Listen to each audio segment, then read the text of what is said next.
Food trip combo ang banat ko ngayong gabi mga tol.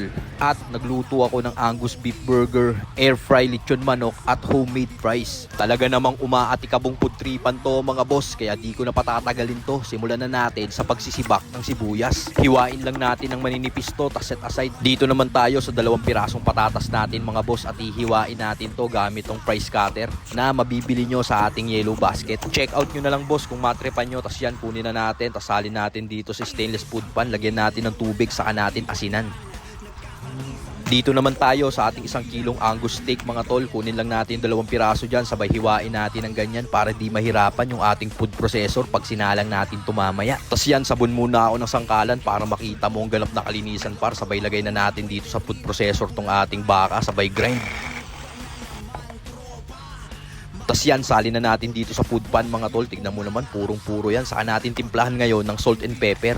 Nilagyan ko na rin yan ng konting leya and perin. Saka natin haluin maigi. At gumawa tayo ng 4 na pirasong quality burger patty. Dito naman, nagpiga ako ng 3 pirasong kalamansi. Saka natin lagyan ng toyo, ketchup, oyster, leya and perins, brown sugar, asin. Saka natin haluin hanggang sa madissolve. Tas set aside muna natin to, palit natin tong manok. Tas yan, lagyan natin ng asin tong loob ng manok. Saka natin lagyan ng 2 pirasong tanglad para lechong manok talaga datingan mga par. Tas tong pang marinate natin ng lechong manok, lagay na natin sa tabi. Saka natin higupin gamit tong hiringgilya. Saka natin i-injection sa katawan ng manok mga tol para kahit hindi na natin i-marinate ng matagal, pasok na pasok pa rin yung mga pampalasang linagay natin sa loob.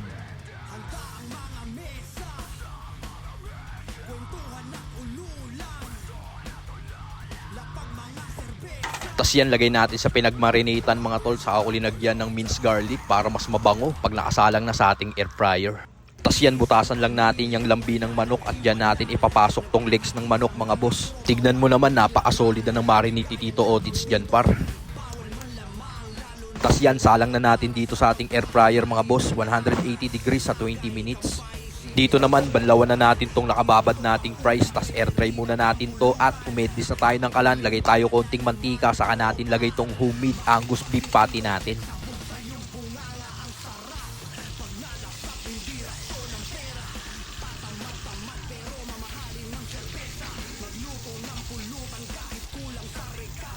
Tas yan, sa pinaglutuan ng patty, hulog natin tong sibuyas. Para naman to sa ating mabisang caramelized onion mga boss. Di ko na tinimplahan ng kahit ano yan dahil kakapit na dyan yung lasa ng ating burger patty. Tas to naman, buksan natin at pahiran natin ng natirang pang marinate ng manok. Sabay yan, salang uli natin. Tas yan, buksan uli natin. Tapos yan, baliktarin natin mga boss. Tapos pag open uli, saka natin ipahid tong last na pang marinate ng ating manok.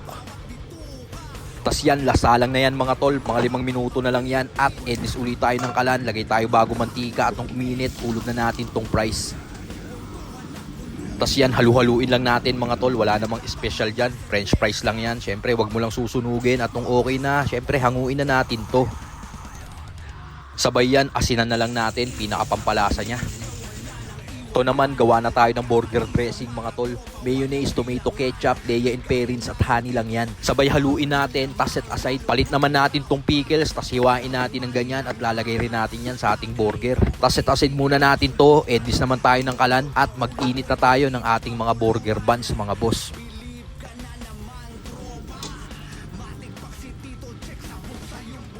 Tas yan, lagay tayo ng konting mantika, saka natin hulog tong ating bacon. Pinakrispy ni Tito Otits yan par at sasama rin natin yan sa ating mabisang burger. Bali 4 na piraso yan mga tol kasi 4 kami rito sa bahay. Diba? Para pantay-pantay.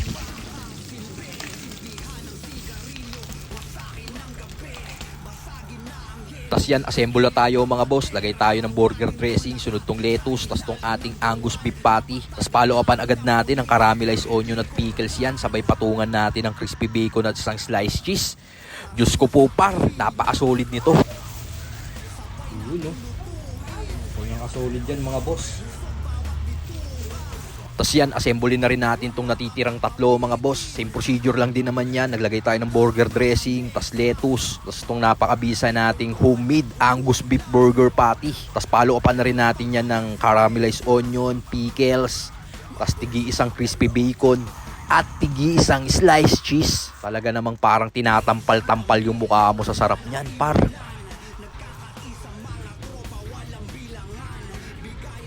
Tas yan, balikan natin tong air fried lechon manok natin mga boss. Rekta na dito sa sangkalan yan, sabay sibakin natin. Tignan mo naman par, luto yan.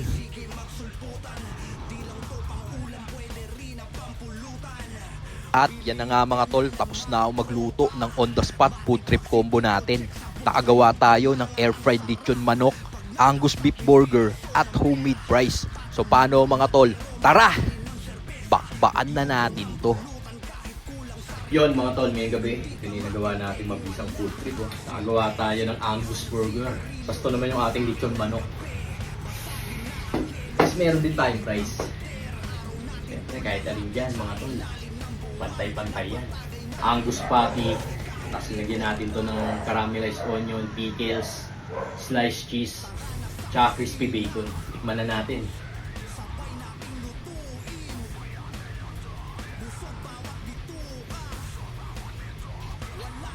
Air fried lechon manok. Yun, no? Tikman natin mga boss.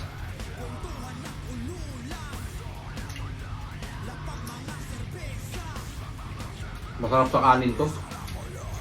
Ano?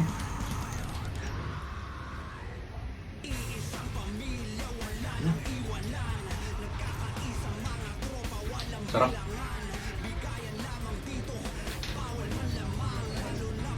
Lagyan natin hot sauce.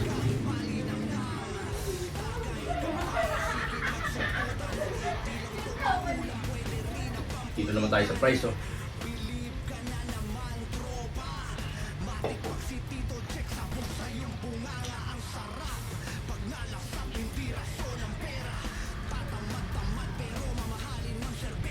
Grabe yan mga boss, oh. Combo yan.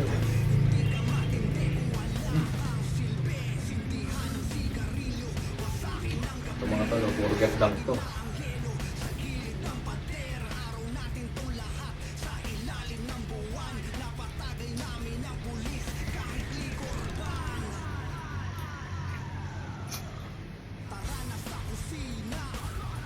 Yan, naghimayin natin mga boss, oh. Lagay natin dito sa lettuce.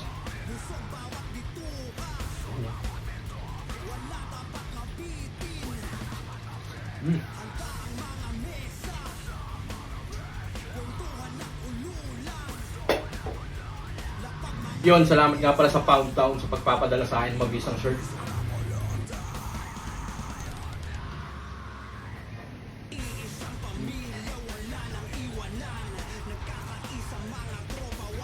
Paano mga tol? Pitripin na namin to. Hanggang dito na lang. Peace.